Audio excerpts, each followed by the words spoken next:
حبايب قلب ماجي، النهارده هنعمله يا حبايب قلب ماجي الرز المعمر. الرز المعمر بتكاته وحركاته هنعملوها مع بعض. بصوا انا جايبه كيلو رز انا غسلته تمام. هجيب برمه تمام، هنزل فيها بمعلقه سمنه بلدي. انا هجلفن البرام بيها كده يا قلبي.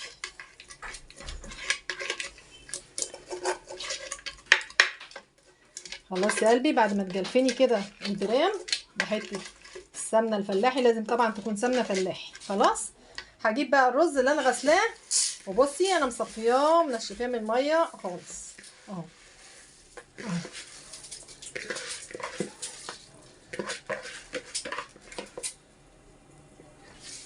خلاص كده يا قلبي، هنزل بقى بحته سمنه حلوه برضو عشان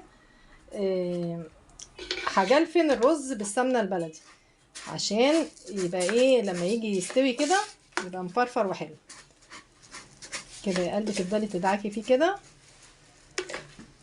بالسمنه. بصي بقى يا ست الحبايب، انا عندي لبن مقطع، هرميه؟ لا مش هرميه، احلى رز معمر هتعمليه رز باللبن الرايب. اللبن اللي راب عندي هحطه برضو وهقلبه يا قلبي معاه. بصي اهو، طبعا انا محضره لبن تاني بردك لان هو كل كوبايه رز هتاخد حوالي كوبايه ونص من اللبن. هدعكي كده كله في قلب بعضه، وهنزل بمعلقه ملح كبيره، ما تكتريش في الملح عشان ما يحدقش معاكي. عندك فلفل اسمر، قصدي فلفل اسمر ابيض حطي، ما عندكيش خلاص مش ضروري، انا ما عنديش فمش مشكله. في ناس بيحطوا له مرقه بردك، انا مش هحط له اي حاجه، انا بحب الرز المعمر على وضعه كده. بعد كده يا قلبي تسيبيه بقى ايه زي ساعه كده ياخد ويدي مع السمنه واللبن الرايب اللي انا حطيته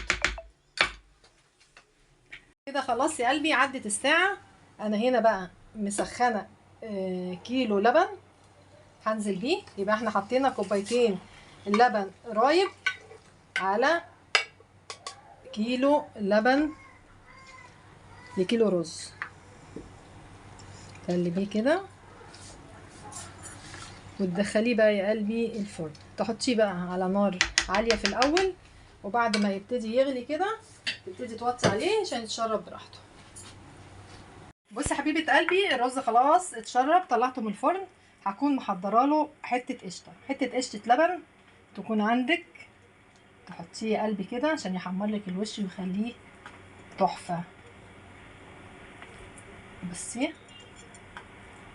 ما ينفعش تحطي القشطه دي غير لما يتشرب عشان ما تسحش بس مع الرز.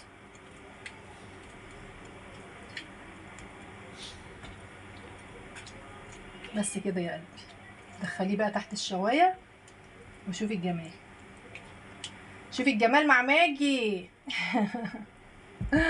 يلا قلبي،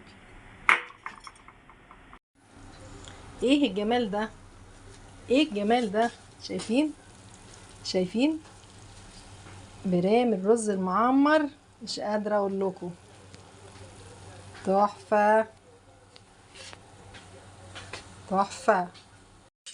تعالوا اوريكم بقى، تعالوا اوريكم الرز وجماله. بصوا الرز، بصوا الرز، بصوا الفلفله بتاعت الرز، يا جماله يا جماله، تحفه تحفه. بسم الله الرحمن الرحيم. الله حبايب قلب ماجي، عايز بقكم والله، عايز بقكم والله. الف انا وشفا ليكم حبايبي.